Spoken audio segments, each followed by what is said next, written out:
संशोधनों की विषय वस्तु। अब तक किए गए संशोधनों को 3 श्रेणियों में बांटा जा सकता है। पहली श्रेणी में वे संशोधन शामिल किए गए हैं जो तकनीकी या प्रशासनिक प्रकृति के हैं और ये संविधान के मूल उपबंधों को स्पष्ट बनाने, उसकी व्याख्या करने तथा छिटपुट संशोधन से संबंधित है। उन्हें केवल सिर्फ तकनीकी भाषा में संशोधन कहा जा सकता है।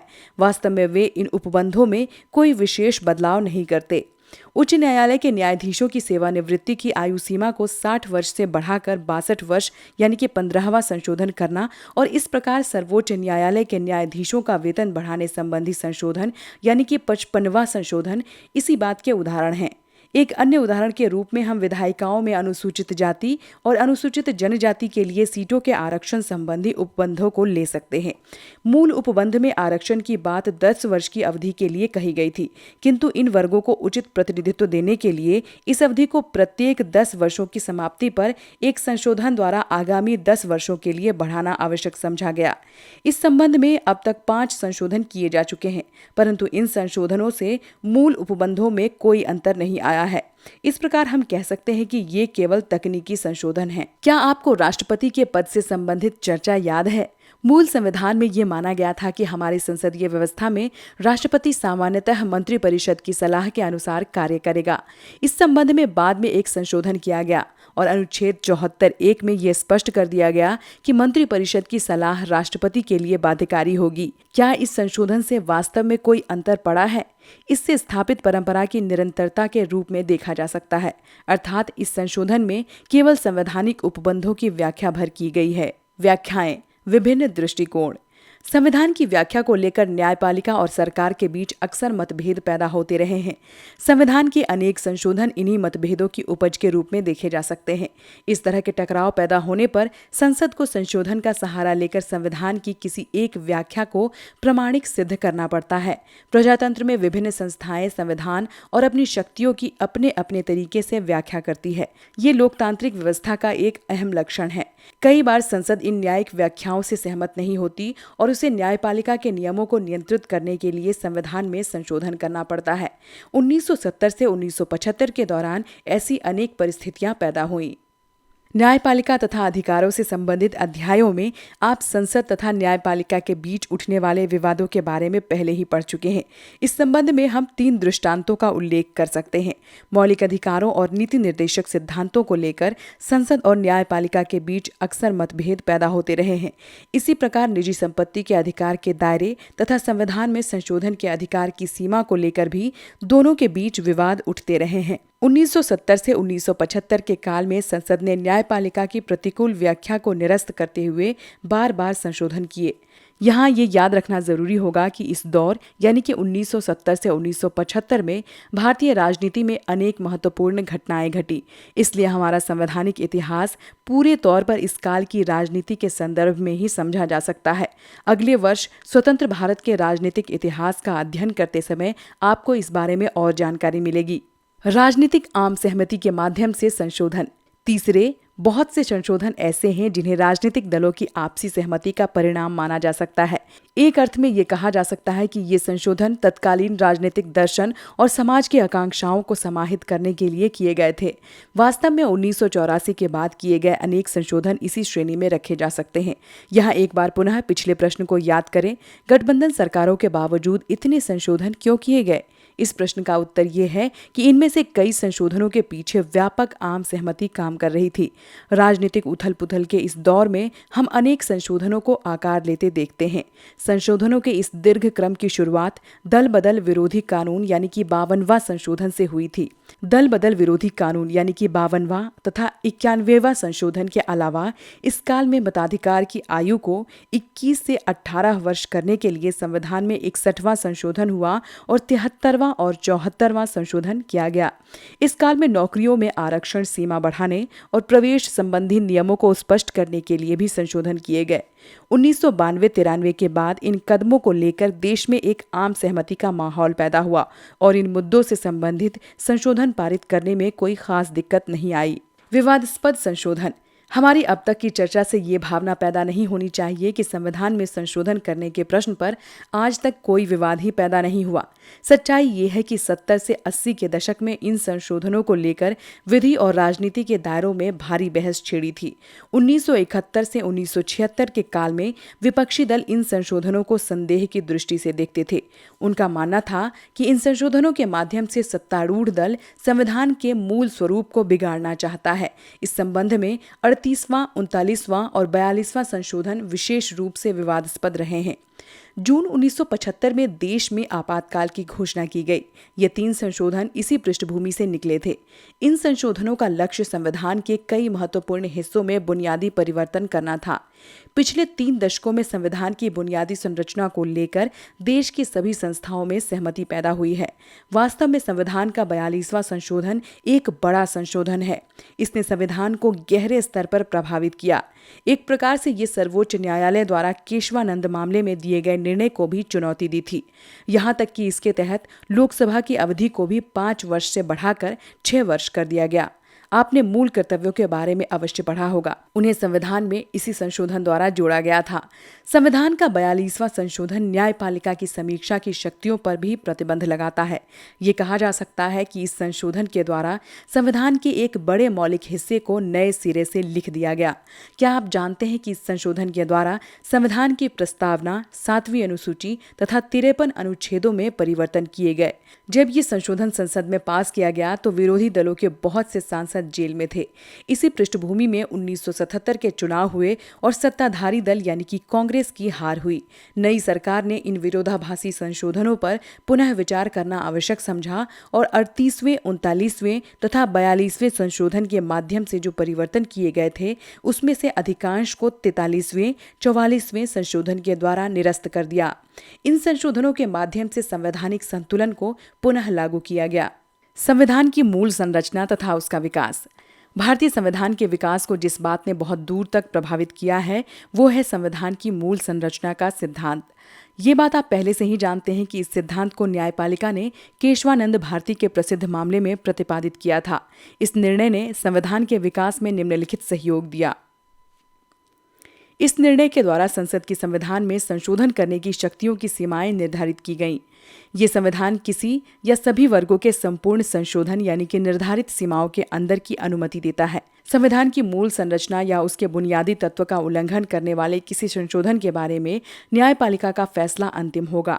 केशवानंद भारती मामले में ये बात स्पष्ट हो गई।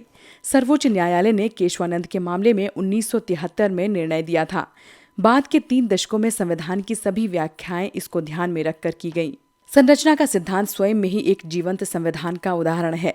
संविधान में इस अवधारणा का कोई उल्लेख नहीं मिलता।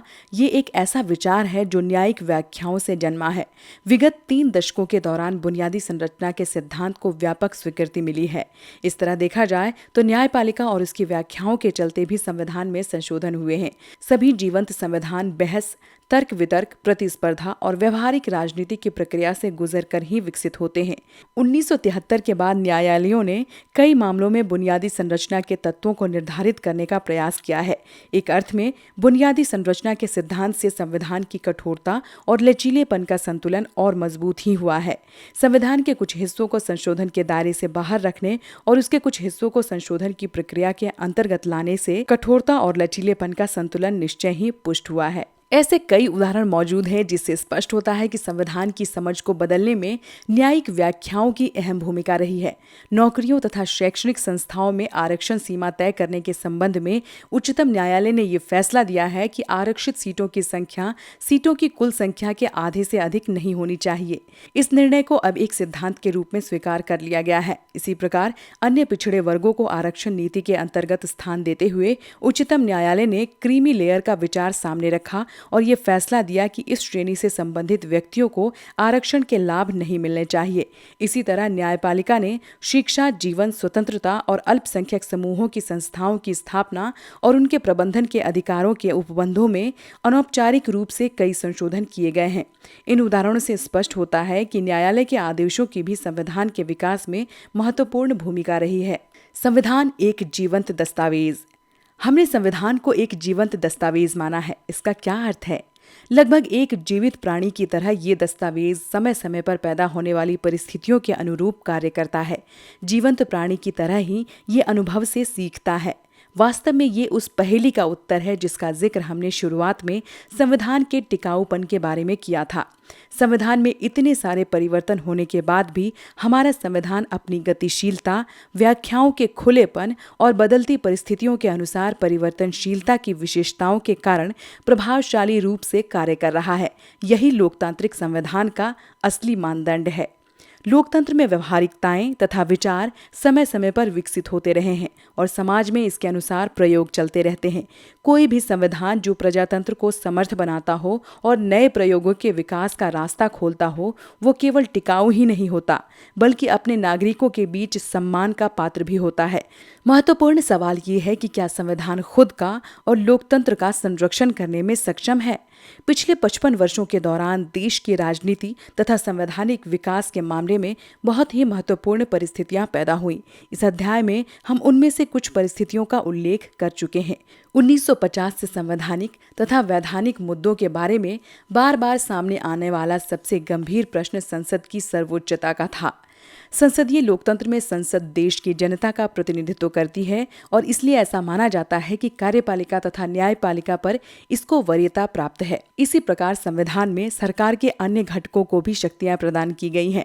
इसलिए ये अपेक्षा की जाती है कि संसद की सर्वोच्चता इस ढांचे के अंतर्गत ही हो। प्रजातंत्र का अर्थ केवल वोट तथा जनप्रतिनिधियों तक ही सीमित नहीं है। प्रजातंत्र का अर्थ विकासशील संस्थाओं से है और इनके माध्यम से ही वो कार्य करता है। सभी राजनीतिक संस्थाओं को लोगों के प्रति उत्तरदायी होना चाहिए और दोनों को एक दूसरे के साथ मिलकर चलना चाहिए। न्यायपालिका का योगदान। न्यायपालिका तथा संसद के विवाद के दौरान संसद का मानना था कि उसके पास गरीब, पिछड़े तथा असहाय लोगों के हितों की रक्षा के लिए कानून बनाने, संशोधन करने की शक्ति मौजूद है। न्यायपालिका ने इस बात पर जोर दिया कि ये सब कार्यकलाप संवैधानिक ढांचे के अंतर्गत किए जाने चाहिए और जनहित के उपाय विधिक सीमाओं के बाहर नहीं होने चाहिए, क्योंकि एक बार कानून की सीमाओं से बाहर जाने की छूट मिलने पर सत्ताधारी उसका दुरुपयोग भी कर सकते हैं। प्रजातंत्र में जितना महत्व जन कल्याण को दिया जाता है, उतना ही ध्यान इस बात पर देना पड़ता है कि सत्ता का दुरुपयोग न होने पाए। भारतीय संविधान की सफलता इन तनावों को सुलझाने में ही निहित है। न्यायपालिका ने केशवानंद के मामले में संविधान की भाषा पर नहीं बल्कि उसकी आत्मा के आधार पर निर्णय दिया। संविधान पढ़ने पर आपको संविधान के मूल ढांचे के बारे में कहीं उल्लेख नहीं मिलेगा। संविधान में ऐसा कहीं भी नहीं कहा गया है कि उसका फला भाग मूल संरचना का हिस्सा है। इस प्रकार मूल संरचना न्यायपालिका द्वारा स्वयं विकसित की गई अवधारणा है। न्यायपालिका ने इस अवधारणा को कैसे विकसित किया? पिछले 3 दशकों के दौरान अन्य संस्थाओं ने इसे किस प्रकार अपनाया है? यही आकर हमें शब्द और भावना के बीच अंतर पता चलता है। न्यायालय का ये मानना है कि किसी दस्तावेज को पढ़ते समय हमें उसके निहितार्थ पर ध्यान देना चाहिए। कानून की भाषा की अपेक्षा उस कानून या दस्तावेज के पीछे काम करने वाली सामाजिक परिस्थितियां तथा अपेक्षाएं अधिक महत्वपूर्ण हो जाती हैं। इसलिए न्यायालय ने संविधान की मूल संरचना पर विशेष ध्यान दिया, क्योंकि इसके बिना संविधान की कल्पना ही नहीं की जा सकती। राजनीतिज्ञों की परिपक्वता। उपर्युक्त अनुच्छेदों में न्यायपालिका के बारे में की गई हमारी चर्चा से एक और तथ्य उजागर होता है। 1967 से 1973 के दौरान पैदा हुए कटु विरोधाभासों के दौर में संसद तथा कार्यपालिका ने एक संतुलित तथा दीर्घकालीन समाधान की आवश्यकता को महसूस किया। केशवानंद के मामले में सर्वोच्च न्यायालय के निर्णय के बाद न्यायालय द्वारा इस पर पुनर्विचार कराने के प्रयास किए गए। जब ये सारे प्रयास विफल रहे तो 42वां संशोधन किया गया और संसद की सर्वोच्चता स्थापित की गई। लेकिन मिनर्वा मिल प्रकरण 1980 में न्यायालय ने अपने पहले किए गए निर्णय को पुनः दोहराया। इसलिए केशवानंद मामले में निर्णय दिए जाने के 3 दशकों के बाद भी संविधान की व्याख्या में इस निर्णय ने सर्वाधिक महत्वपूर्ण भूमिका अदा की। राजनीतिक दलों, राजनेताओं, सरकार तथा संसद ने भी मूल संरचना के संवेदनशील विचार को स्वीकृति प्रदान की। यद्यपि संविधान की समीक्षा की बात चलती रही, लेकिन ये प्रक्रिया संविधान की मूल संरचना के सिद्धांत द्वारा निर्धारित सीमाओं के परे नहीं जा सकती। संविधान का निर्माण करते समय भारत के नेताओं और जनता के सामने एक साझे भविष्य की तस्वीर थी। नेहरू ने स्वतंत्रता के अवसर पर दिए गए प्रसिद्ध भाषण में इस सामूहिक स्वप्न को भाग्य के साथ करार बताया था। संविधान सभा के सदस्य भी इस आदर्श अर्थात व्यक्ति की गरिमा और आजादी, सामाजिक आर्थिक समानता, जनता की खुशहाली और राष्ट्रीय एकता में विश्वास करते थे। ये विश्वास आज भी धूमिल नहीं पड़ा है। यही कारण है कि आधी सदी गुजर जाने के बाद भी लोग संविधान का सम्मान करते हैं और उसे महत्व देते हैं। जनता की चेतना को निर्देशित करने वाले ये बुनियादी मूल्य आज भी उतने ही कारगर हैं।